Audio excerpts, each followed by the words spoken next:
이게 스킬이라고 하기에 좀 그런데 저의 특징이 일하면서 왜를 되게 많이 물어봐요. 왜 이렇게 일을 하는지를 정확히 알아야 제가 그게 맞다 아니다를 이야기를 해줄 수가 있다고 저는 생각을 해요. 예를 들어 실수를 했더라도 안 좋은 경험을 갖고 왔더라도 이게 어디부터가 잘못된 건지를 추적을 해 나가야 그게 잘못됐다라고 얘기를 해줄 수가 있다고 생각을 해서 저는 그렇게 하는 편인데 이게 참 당하는 사람 입장으로서는 다그치는 느낌도 들고 쉽지 않다고 하더라고요. PD는 혼자 할 수 있는 일이 없어요.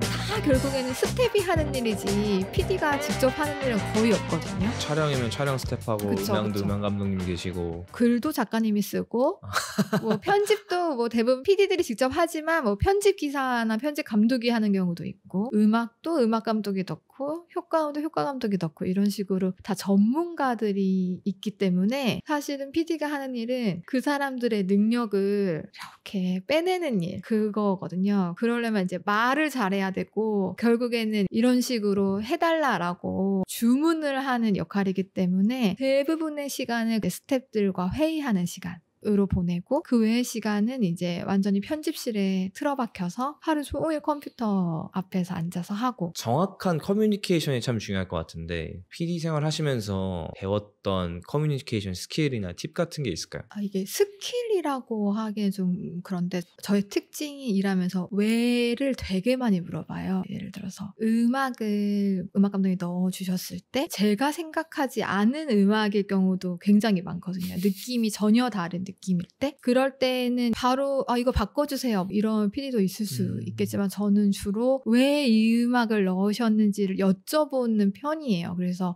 그게 되게 합당하고 그럴 수 있겠다라는 생각이 들면은 제 선택을 바꾸는 경우도 있고 그리고 특히 이제 조연출들한테도 결과물을 갖고 왔을 때 예고를 왜 이렇게 만들었는지 이런 것들을 되게 많이 물어보는 편인데 그건 이제 저의 습관인데 이게 좋은 커뮤니케이션이다라고 말하기는 좀 쉽지 않은 게 굉장히 고통스러워하는 사람들이 있거든요. 그쵸. 저의 이런 질문에. 그래서 말씀하신 게 맞는 작가가 있고 맞는 스태프가 있다라고 하신 거군요. 그쵸. 저도 그럼 혜진 PD님이 일하실 때는 왜라는 걸 다 준비해 오시겠네요. 연습한다고 하더라고요. 네, 어차피 물어볼 거 아니까. 네, 그렇다고 하더라고요. 이게 너무 재밌는 게 10번째 인터뷰 박현주님이랑 했던 인터뷰에서 그분이 이제 구글 코리아에서 일하셨는데 제일 기억에 남는 동료에 대해서 이야기를 했을 때 보스의 보스였던 분이 지금 이제 구글 코리아 사장님이 되셨는데 그분의 피드백 방법이었는데 예를 들어서 어떤 매출이 잘 안 나왔다 그러면 야 이거 왜 안 나오는 거야? 막 윽박 지르면서 하는 게 아니고 쓰고 오셔가지고 근데 이거는 이 수치는 왜 이런 걸까요? 라고 이렇게 물어보신대요. 그냥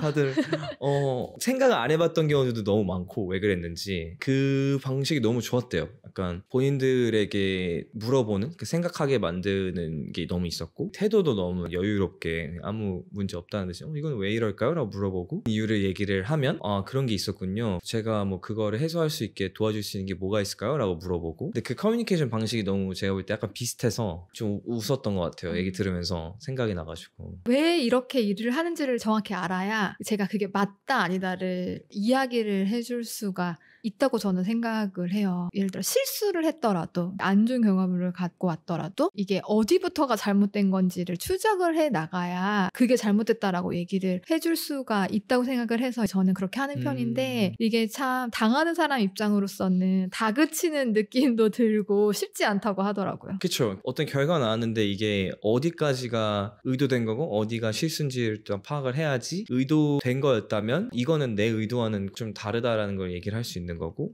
실수였다면 그게 의도였으면 이 방식으로 하는 게 좋지 않았을까요? 라고 얘기할 수 있는 네, 정확히 그런 부분입니다. 매니징 할 때 참 중요한 방식인 것 같아요. 왜라는 질문 물어보는 게. 그래서 프로그램을 기획할 때도 저는 이제 어떤 과제가 저한테 주어졌을 때 부장님이나 국장님 이런 분들한테 물어보거든요. 이 프로그램으로 원하시는 게 뭐냐. 그러니까 제가 이 프로그램을 시청률을 높이길 바라시는 거예요? 아니면 EBS의 가치를 높여주는 프로그래밍을 바라시는 거예요. 얼마 전에도 물어봤어요. 이거를 명확히 설정해주는 리더가 저는 좋은 리더라고 생각을 하기 때문에 또 그런 어떤 방향성을 설정해주면 나는 그거대로 간다라고 항상 생각을 하고 있어요. 그런 부분들이 뭐 제가 리더이든 아니면 팔로워이든 어떤 위치에서든지 기본적으로는 그런 관계에서 입장을 정하려고 하는 것 같아요. 이게 진짜 좋은 사회생활 팁일 것 같아요. 나한테 어떤 명령을 주는 그 보스의 의도가 무엇인지 정확하게 파악을 하고 이걸 보는 게 그 사람의 렌즈에서 보는 거니까. 그리고 그걸 물어보는 것도, 직접적으로 물어보는 것도 참 중요하고, 그 왜랑 의도 질문하는 거는 참 제가 많이 배워야 될 것 같아요. 당황하시는 분들도 계시죠. 와가지고 막 나한테 원하는 게 뭐냐 이제 이런 식으로 물어보면 생각해본 적 없다는 그런 분들도 계시지만 어쨌든 기본적으로는 알아야 한다고 생각합니다. 캐릭터로 잡는 것도 참 좋은 것 같아요. 얘는 어차피 이거 물어볼 거니까 내가 준비해야겠다. 상타도 준비하게 하는 그런 모습.